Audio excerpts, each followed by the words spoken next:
ఓం నమో నారసింహాయ. యజ్ఞంలో భాగంగా నిన్న శేషవాహనంలో స్వామిని దర్శించి తరించాం కదా.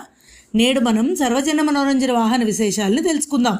సర్వజన మనోరంజని అంటే సకల మానవాళికి సంతోషాన్ని కలిగించేది అని అర్థం.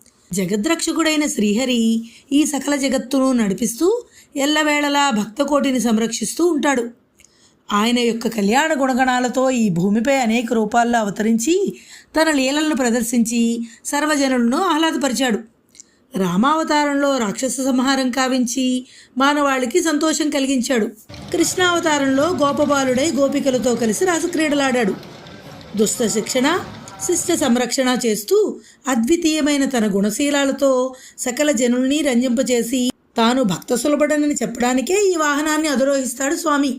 సర్వజన మనోరంజన వాహనంలో స్వామిని దర్శిస్తే మనోవ్యాధులు తొలగి మానసిక ప్రశాంతత లభిస్తుందని ప్రజల విశ్వాసం.